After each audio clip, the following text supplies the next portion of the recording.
Welcome to the Billboard Mastery Podcast, where you will learn the correct way to identify, evaluate, negotiate, perform due diligence on, select the construction type, build, rent the ad space, and operate billboard signs.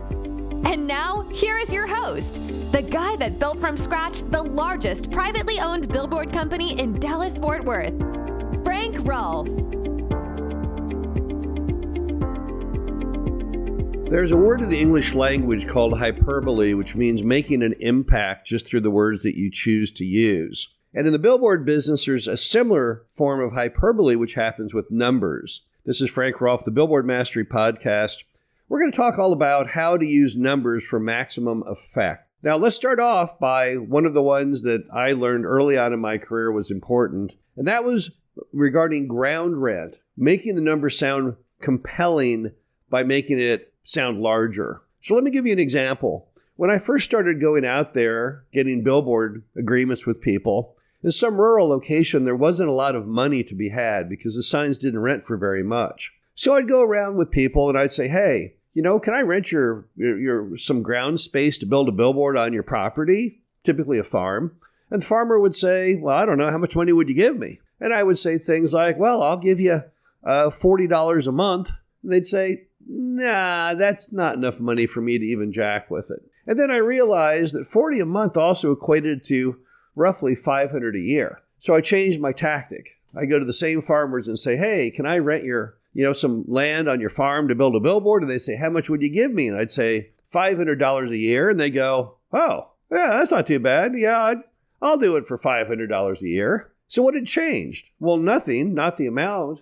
That was still the same. But it was the perception, because I made, instead of a monthly amount, I described them only in annual amounts. And I started applying that to everything I did. If I was going to pay somebody $400 a month, I would instead say, I'll pay you $5,000 a year. And suddenly people who weren't interested at all thought, oh, that's a lot of money. That will buy me a trip to Hawaii. Yeah, put me down for that. So in ground rent, what we're trying to do is always make the number appear larger than it is by simply talking about the annual amount. But sometimes you can go even crazier than that.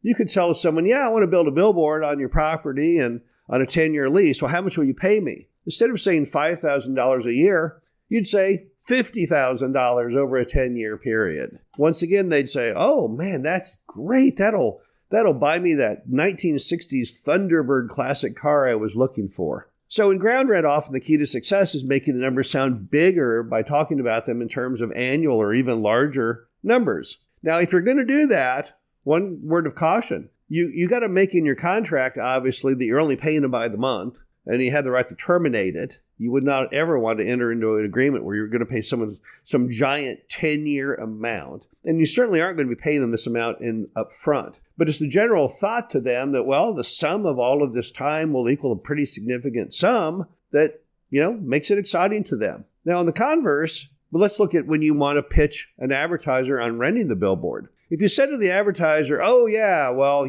that billboard is $1,000 a month, well, that sounds like a lot of money to somebody. But if you tell them it's only $30 a day, once again, they're like, $30 a day. Let's see, I run the Motel 6. Our nightly charge is $100. So you're saying I'd have to rent only one room every 3 days to break even on this concept. Well, I think I could probably rent at least one room every day with that big sign out on the freeway. Okay, I'll do it. So we're doing the reverse. Unlike the ground rent where you want the numbers to seem huge, on the advertising side, we want the numbers to seem small. And the best way to do that is to show what the ad cost is per day. Now, in the private jet industry, which things are just so ridiculously expensive, what they often do is they show what it costs per minute to have this private jet.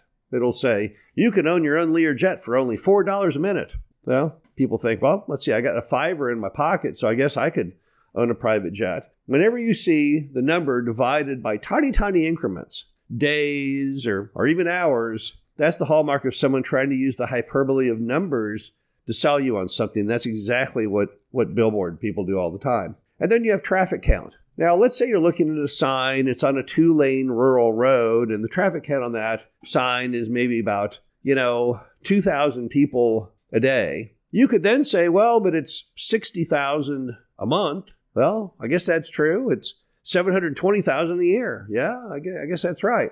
Well, when you go to pitch that to the advertiser again, we're trying to make the numbers sound bigger than they would be under typical presentation. So if you said, yes, my billboard will reach 60,000 customers a month, that sounds a lot more exciting than only 2,000 of them a day. So once again, we're flipping the numbers, trying to make the numbers sound big, because the more traffic count the billboard has, the more the advertiser is going to want it and the more that they will pay for it. And then finally, you can use a hyperbole of numbers just in your normal way that you speak about the sign. One of my favorites has been to say that my 50-foot tall billboard is, instead of a 50-foot tall billboard, which, it's a sign, so what the heck, is to say that it's a salesman. So I would often say, yes, my 50-foot tall salesman will let every single person on Interstate 20, which is about 100,000 people a month, know that your McDonald's is located at exit number 12.